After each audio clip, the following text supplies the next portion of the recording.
সপ্তাহ ঘুরলেই পবিত্র ঈদুল ফিতর। মুসলমানদের সবচেয়ে বড় এই ধর্মীয় উৎসব সামনে রেখে দেশ জুড়ে বইছে আনন্দের জোয়ার, যা বোঝা যায় দেশের বিপণী বিতানগুলো ঘুরে। সাধ্যের মধ্যে পরিবার প্রিয়জনকে ঈদে কেনাকাটা করে দিতে দোকানে আসছেন সব শ্রেণী পেশার মানুষ। ফুটপাত হোক বা শপিং মল, সকাল থেকেই উপচে পড়া ভিড় দেখা যাচ্ছে ময়মনসিংহের ছোট বড় সব দোকানেই। দেশি বিদেশি বাহারি ডিজাইনের পোশাকে ক্রেতাদের আকর্ষণের চেষ্টা করতে দেখা গেছে।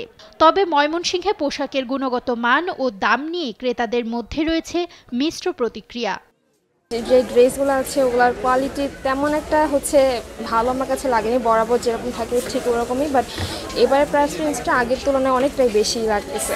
বিদেশি ড্রেসগুলো যেগুলো পাকিস্তানি ড্রেস ওগুলো আরও ভালো কোয়ালিটি ভালো। রোজার ঈদ পাশাপাশি বছরে যেহেতু এই সময়ে সবাই কেনাকাটা করে, সেই ক্ষেত্রে আমি মনে করি যে ঠিকই আছে, এটাই রিজনেবল। ঈদের কেনাকাটায় জনসাধারণের নিরাপত্তা নিশ্চিতে সব ধরনের ব্যবস্থা নেওয়ার কথা জানায় পুলিশ। আমাদের স্থানীয় ফাঁড়ির যারা ইনচার্জ আছেন ওনারাও বিভিন্ন বাজারগুলোতে নিরাপত্তা দিচ্ছেন। আমরা যেই বাজারগুলোতে মহিলাদের আনাগোনা বেশি সেই বাজারগুলোতে মহিলা পুলিশ দিয়েছি। এছাড়াও ঈদের 10 দিন আগে থেকে আমরা মোটামুটি সবগুলো বিপণী বিতানেই কম বেশি আমরা পুলিশি নিরাপত্তার আওতায় নিয়ে আসবো এবং আমাদের সিনিয়র অফিসারগণ এগুলো নিয়মিত সুপারভাইজ করবেন। এদিকে রাজশাহীতেও পুরোপুরি জমে উঠেছে ঈদের বাজার। বাজারের সরু পথে ভ্যান, রিকশা আর মোটরসাইকেল বাড়িয়ে দিয়েছে ভিড়ের মাত্রা।